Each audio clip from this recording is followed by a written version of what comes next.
Salut les filles, aujourd'hui je vais vous parler d'une recette d'un masque éclaircissant qui est 100% naturel et qui rend vos cheveux doux et brillants. Donc voilà, vous pouvez constater la couleur de mes cheveux. En fait, à la base j'avais des cheveux noirs parce que j'ai fait une teinture qui a raté et je voulais vraiment pas faire de décoloration qui pouvait assécher mes cheveux en fait. Donc j'ai testé cette recette de masque que j'ai trouvée sur internet. Voilà, donc je vais vous montrer de quoi vous avez besoin. Donc vous avez besoin de miel. Prenez pas trop un miel liquide parce que c'est pas top pour la texture. Moi, il y avait que ça, donc j'ai pris que celui-là. Prenez un miel crémeux. Après, vous avez besoin d'huile d'olive, n'importe laquelle, hein, je sais pas une marque, on s'en fout. Après, du citron. Prenez pas un citron naturel parce qu'il y en aura jamais assez, puis ça va être la merde, il va y avoir plein de morceaux dedans. Enfin, c'est pas super, quoi. Votre infusion de camomille, ou même si vous avez des fleurs séchées, prenez directement des fleurs séchées. Et votre masque habituel ou votre après-shampoing comme vous utilisez. Moi, c'est le ultra doux à l'huile d'olive et beurre de karité. Donc, en fait, on va avoir besoin d'un saladier, d'une cuillère à soupe et d'un fouet. Donc, je vais vous montrer comment faire le masque. Bon, si c'est crade, c'est parce que j'ai déjà fait. Hein. Alors, on va mettre 3 cuillères à soupe de miel. Et si vous avez un miel crémeux, vous en mettez que 2 cuillères à soupe, ça suffit largement.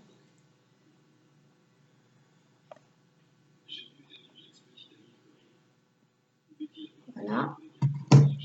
Après, vous allez mettre 2 cuillères à soupe d'huile d'olive. 2 bonnes cuillères à soupe, hein, si ça déborde, c'est pas grave. Voilà. Vous allez mettre 4 cuillères à soupe de citron. C'est le citron surtout qui va éclaircir vos cheveux. Donc, faut pas hésiter. Plus vous allez en mettre, plus ça va éclaircir vos cheveux. Et ensuite, vous allez mettre votre infusion de camomille. Donc en fait, moi, je vous conseille pas de le faire avec de l'eau, de le faire infuser dans de l'eau comme un thé, parce qu'en fait, ça va rajouter de l'eau qui est en plus du robinet, donc calcaire, donc c'est pas top pour vos cheveux. Puis en plus, ça va rendre le mélange encore plus liquide qu'il est. Pour moi, c'est pas très utile. Donc en fait, ce que je fais, moi, c'est que j'ouvre le sachet, je vide tout dedans. De toute façon, s'il y a des morceaux, on s'en fiche, parce que vous allez vous laver les cheveux après, donc on s'en fiche qu'il y ait des morceaux. Voilà. Et après, vous allez mettre votre masque habituel dans le mélange. Après, c'est la quantité, c'est comme vous voulez. Moi, je pense que je vais mettre une cuillère ou deux. Je vais voir comment ça va faire. Par contre, c'est un peu dégoûtant, la cuillère. Voilà. Ce qui est vraiment très épais, ce masque. Donc, je vais vraiment mettre ça. Comme ça. Voilà. Vraiment, pas beaucoup, hein, parce que... Voilà. Donc après, vous allez mélanger votre préparation. Moi, franchement, l'odeur me gêne pas. Je trouve même que ça sent bon. Mais si vous, ça vous gêne ou que vous aimez pas spécialement l'odeur, vous pouvez mettre des huiles essentielles. Mais vraiment quelques gouttes, hein, parce que voilà. Le but, c'était d'être un masque naturel quand même. Voilà. Donc voilà à quoi ça devrait ressembler. Bon, normalement, c'est un peu plus épais si vous avez du miel crémeux. Hein, mais moi, c'est du miel liquide. C'est pas top. Donc après, vous allez prendre un vieux pot de masque ou je sais pas, un tupperware ou même un vieux flacon de shampoing. Ça suffit. C'est comme vous avez. Ça sert à rien d'acheter un truc exprès. Voilà. Donc moi j'en ai déjà fait, donc il y en a déjà dedans. Hein. C'est normal. Voilà. Et vous allez éviter d'en foutre partout comme moi.